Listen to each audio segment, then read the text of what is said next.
ये श्री रंगनाथ जी के जो आचार्य थे, बहुत ही प्रेमी महाभागवत। तो एक कश्मीर से बहुत बड़े विद्वान पंडित उनका यश सुनकर आए। उन्होंने संस्कृत में सभा में उनके यश के, उनके गुणों के श्लोक गाए। वो उठे और भ्रकुटी उनकी चढ़ गई, वो अंदर हो गए रंगनाथ जी के पास, वो पर्दा लगा लिया।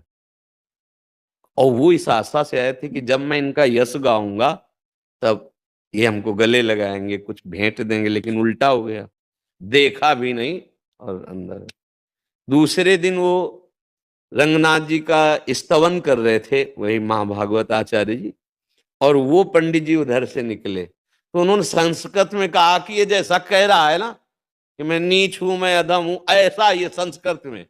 तत्काल रंगनाथ जी का हार प्रसादी जो रत्नों से जड़ा जटित था आए और कहा। उनको समझ में नहीं आया कि है ये क्या। जब श्लोकों से वंदना की तो हमारी तब देखा नहीं, और जब इनकी निंदा की तब उन्होंने कहा आज मुझे गवाही मिल गया।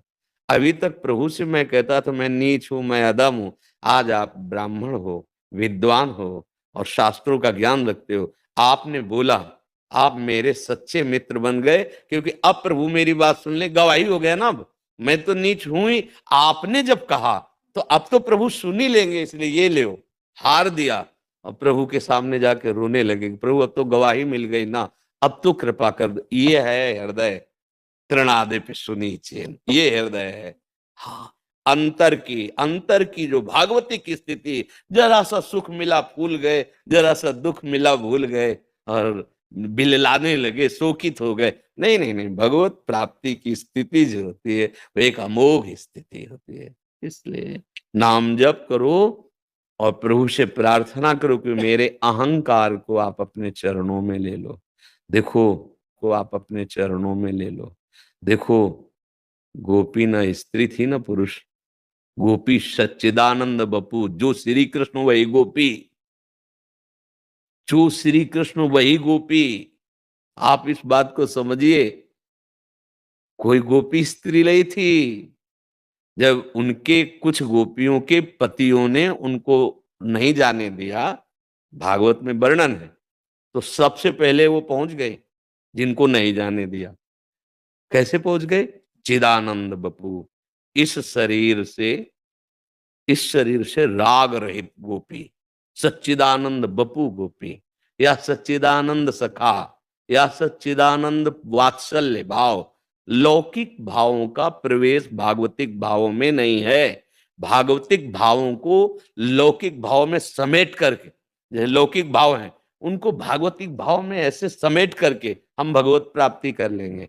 जैसे लौकिक क्रिया है, उसे भगवान की प्रसन्नता के लिए समझ, लौकिक संबंध है, सब में भगवत भाव कर लिया, हमारा परम मंगल हो जाएगा। जान न पावे। देखो, अगर आप गेहूं के बोरा में ऐसे 10-20 किलो सोने के आभूषण ला दे लो, कोई पूछेगा नहीं तुमको। हटा कपड़ा पहन लो और 10-20 किलो आभूषण ला दो और बोरे में ला दो ऐसे, और खुला लेके जाओ, कोई तुमसे नहीं पूछेगा, क्योंकि देख रहा है, हालत देख रहा है। पर वो अरबों का माल रखे हुए है, समझ रहे हो ना। हाँ, और बढ़िया बैग है, 100 रुपया उसमें है, बैग गायब होने के, क्योंकि वो बढ़िया दिख। बाहर नहीं, धन को छुपाने के लिए जैसे हम बाहर से, ऐसे परम धन प्रेम, श्री कृष्ण प्रेम, श्री कृष्ण नाम, श्री कृष्ण चरण आश्रय, छुपाने की बात है, छपाने की नहीं, वीडियो में आने की नहीं बात। मानना, हम इन लोगों से मना किया था शुरुआत में, कोई भी टेप नहीं करेगा वीडियो। पर जब इन लोगों ने प्रार्थना की कि इसे अगर हम बार बार सुनते हैं तो हमारी ज्यादा रति होती है, बस इस कारण हमने अनुमति दे दी। उसका कारण कोई प्रचार या कुछ इसकी हमें जरूरत नहीं है। एक हृदय परिवर्तन हो जाए, एक मेरे जीवन की सार्थकता हो जाएगी, एक का परिवर्तन हो जाए। परिवर्तन होना ही हमारे जीवन का लक्ष्य है, ना कि वो संसारिकता में वीडियो चला गया तो हमें कोई जाने। हमें कोई जाने से क्या मतलब, जब हमारे त्रिभुवनपति हमको जानते थे, तुम्हें जनाने की जरूरत है क्या? वो जान रहे हैं हमें, बस, और किसी और के जनाने की जरूरत नहीं। तो हमको अपने मार्ग पे चलना है। हमें देखना है कि अंदर की कहीं वृत्ति जनाने में तो नहीं जा रही कि कोई हमें जाने हम भगत हैं। बहुत सावधान रहना, हम आपसे प्रार्थना करें सबसे। अगर अंदर की बात यह है कि कोई जाने कि हम भगत हैं तो अभी धोखे में हो। भक्ति का जो अंकुरण होना चाहिए वो होगा नहीं, और पाखंड रूपी रोग लग जाएगा। जैसे फसल में रोग लग जाए ना, तो फिर फसल का जो हमें अन्न चाहिए वो नहीं मिल पाता है। और प्रायः अब हमारी भक्ति रोग ग्रसित हो रही है। कोई बिरले निकल पा रहा है स्वस्थ, स्वस्थ। नहीं तो प्रायः हम जहां जहां पॉइंट हैं गिरने के, वही हम फंस रहे हैं, वही हम गिर रहे हैं। इसलिए चतुर शिरोमणि गुरुदेव भगवान का आश्रय लेकर निकलो, निकलो। नहीं समझे में नहीं आता।